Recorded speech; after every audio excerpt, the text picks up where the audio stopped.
I made a mold to fix that corner with cornstarch and adhesive sealant. Let me show you how.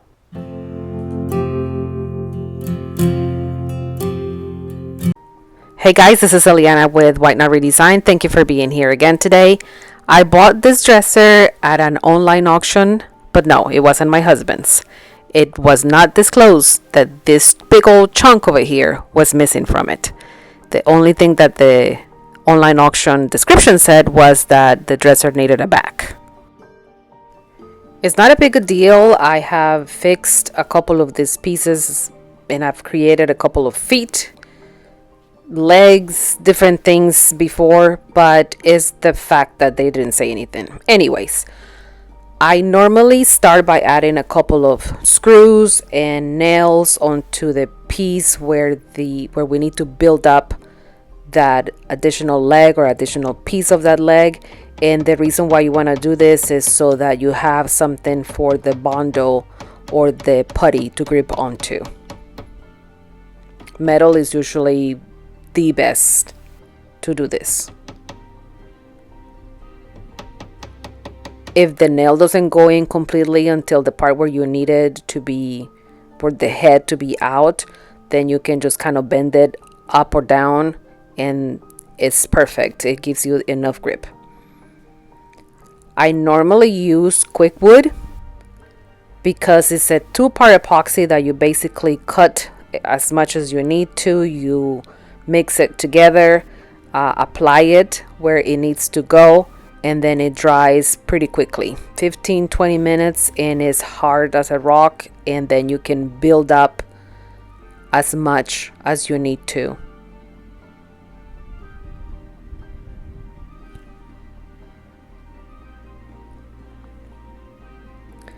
I square off a lot of the parts with, as you can see, a tongue depressor. It's just the easiest thing, or you can do it with anything that is flat, paint mixer, anything like that also works very, very well. I work on that and then I allow it to dry very, very well. While it's drying, I normally go on and do other things. In this case, I am going to be scuff sanding the remaining pieces for this set. I am doing 4 pieces for the client, 2 nightstands, the dresser, which is the one with the problem, and then in this case the blue dresser that I worked on last week and posted last week is the one that I'm working on. For the nightstands, they have a whole bunch of little scuffs and nicks that I need to also fill in, and I am using glaze spot putty. It's Bondo brand also, and it's just a little bit softer than the regular Bondo. This one you do not have to mix, but it works very, very well to also fix any scuffings that the dressers may have. It dries fast, and then you can just come back, sand it off, and that's how everything kind of looks like. The next day I came back, and here's where the magic is going to begin happening.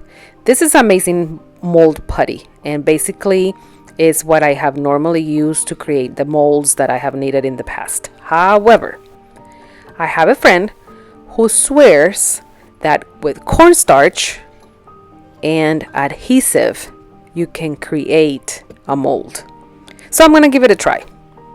I don't know if this is going to work or not at this point, but she swears by it, and I am interested, needless to say.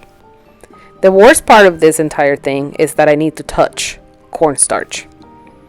I'm not a baker because of cornstarch. I can't stand the feel in my hands, but I'm going to give this a try because it's just too good to be true.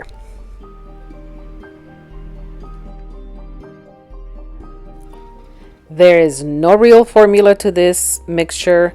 She just said basically pour some cornstarch and some adhesive, as much as you think that you need, and then add just a little bit more just in case you didn't mix enough. It's better to have additional than to have to come back and create some more of this mixture, especially because of cornstarch. But anyways, I did exactly that. I'm not a person who measures anyway, so I just pour some on the little plate and then some of the adhesive. Initially, I wanted to quit immediately. Again, cornstarch. But immediately I started to feel that the mixture was not something that was totally sticky. I never felt like the adhesive was all over my hand as I expected it to be.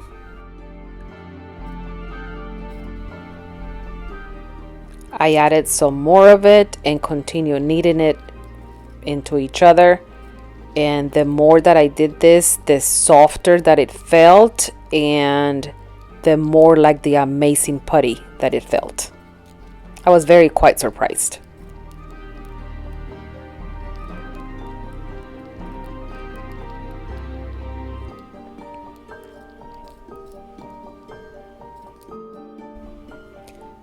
My friend also suggested that I use some of the same cornstarch to kind of cover the piece that was going to be molded, or what I need my mold to look like. And that is just so that the mix doesn't stick to it and doesn't come off it.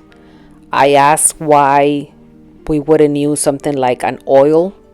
Sometimes with the amazing putty I use like a olive oil spray or some sort of Pam or whatever we have that is oily.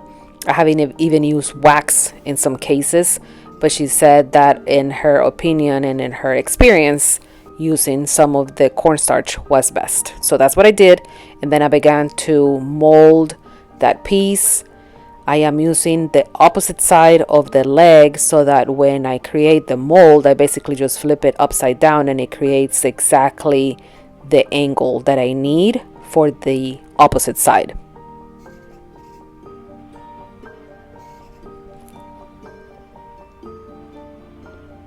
I played around and made sure that it was sticking pretty well, but again, this feels exactly like amazing putty. That is what it looked like. And since I had a little bit left over, I have this bench that has a lot of detail on it, and I just kind of wanted to see what this would look like and what this would do on something like that, so I put it on there too. So here we are, moment of truth. I'm a little nervous, to be honest with you. I don't know if this is going to work and if it's going to peel off of this leg exactly the way that I need it to be. But voila, look you guys. I can't believe it. It actually worked. It does feel softer than the amazing putty. The amazing putty would normally harden, and in most cases you're gonna be able to use and reuse that piece. I don't know about this one just yet. Now let's see how it looks when I pull it off of this bench. I'm not exactly sure what I'm expecting, but it looks pretty good. There's the flower. It has the leaves. It's pretty detailed. I'm very surprised. Again, there's the flower, and there's my corner.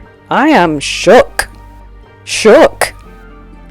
This works, and is so much cheaper than buying putty that normally is $20 a box.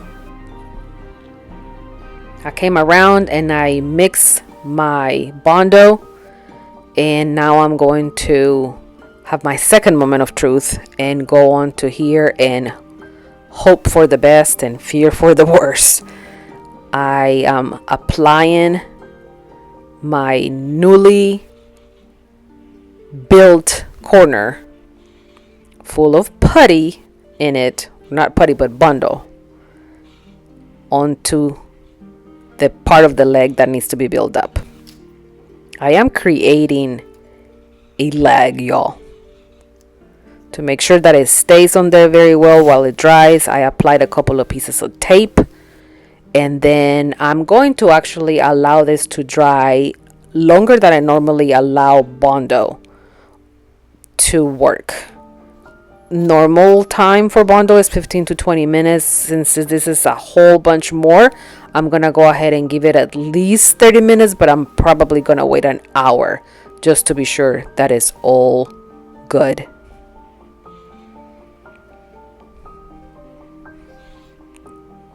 In the meantime, while that dries, I'm gonna come back and I'm gonna start applying the bin shellac on this. I am applying shellac because you see that wood is so red and I don't want any tannins to come through.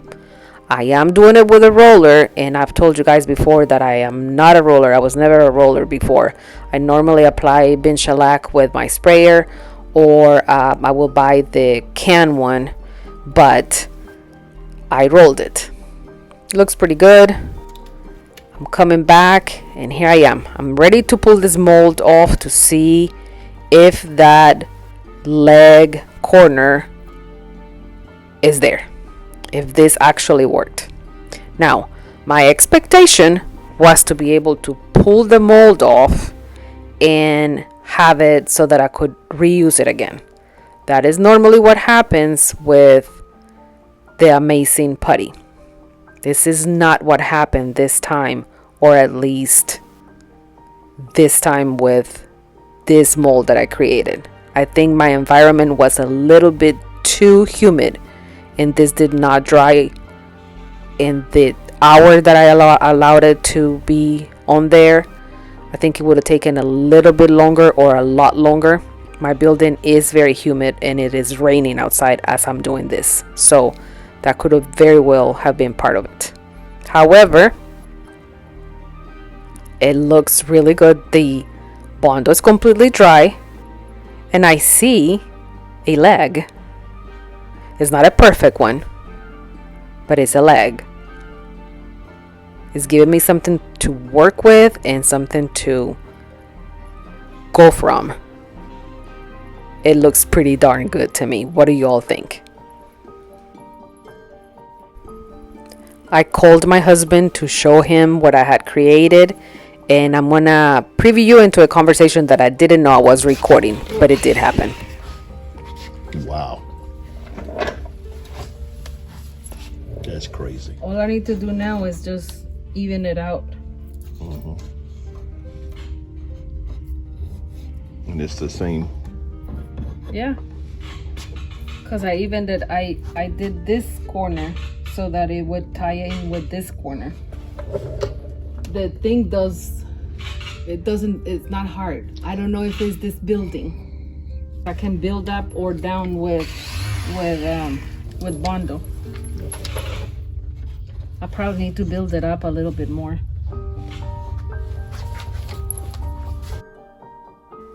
He was amazed at how well it actually worked, and I am amazed at how well it actually worked. It works, guys. It works. It's a whole lot cheaper than buying the amazing putty, because that, like, again, is $20. This one, it would be just a couple of bucks, and I think most people will have cornstarch at home, and maybe even some of that sealant, or again, you can use any of them. You can use the clear, you can use the white, you can use the black, you can use the gray, you can use any of it, and it beats the $20. But what I cannot say is whether you can reuse the mold like you would with the amazing putty. I went on and continued to basically help mold and just detail this leg, and I am using just carving tools that I have. They are wood carving tools. I did feel like a carpenter all of a sudden, but we all know I'm not. Haha. Anyways, I'm just going to clean it up as much as I can, start sanding it so that it starts looking the way that it needs to be, and then continue to create and to define the piece by adding some more quick wood and perhaps a little putty here and there until it's completely molded and looks exactly how I need it to be. I'm pretty darn happy though. While all of that is drying, I'm also working on the top that also needs a little bit of help. Some of the corners needed a little bit of build up and just some putty here and there and little scuff marks and stuff like that. So working on that as well.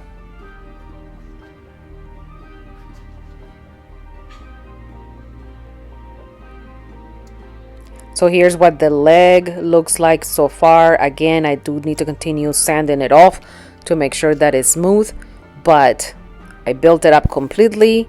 It is now perfectly flat as well. And there is a little bit more sanding to continue working on it and making it as perfect as I can. Go very slow when you're doing the sanding so that you don't break off any of the Bondo or the quick wood. A little pro tip will be to prime so that you can see where the imperfections are. In this case, you'll see that I still need to add a little bit of touch-ups of putty here and there for some imperfections. While all of that is still drying and I'm still working on it, I also came back and started working on the painting. I did the nightstand, and then the next day I came back and did 3 coats of paint on the dresser. Here's, after 1 coat of paint, what that leg looks like. This nightstand has made me redo its top 3 times. It was showing like lines from the roller, from the primer, and so it was ghosting, and this client is really picky and did not want to see anything. And this is his nightstand and he is the picky one, so I literally just like had to, and see, like, look at that. Can you guys see that? Now there is that I have to sand that again. And these are the 3 drawers that were doing the same thing. And then this is going to be his dresser.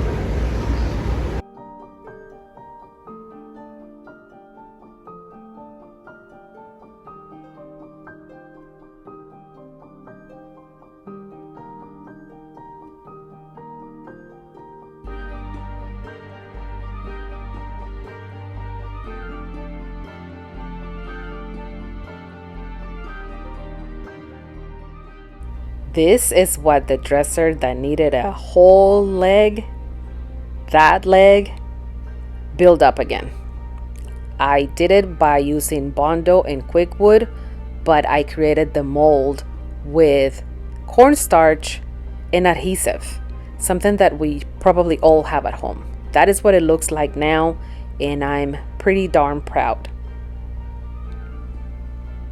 The dresser still needs its hardware. I still need to clean it up, do a whole bunch of other stuff, but I don't have the hardware on because it hasn't been delivered yet. I'm still waiting on that delivery. So as soon as it comes back, I will be finishing it up and delivering to my customer. But look at that leg. I'm so excited with it. I think it looks pretty good. The top looks pretty good as well. Hard work pays off.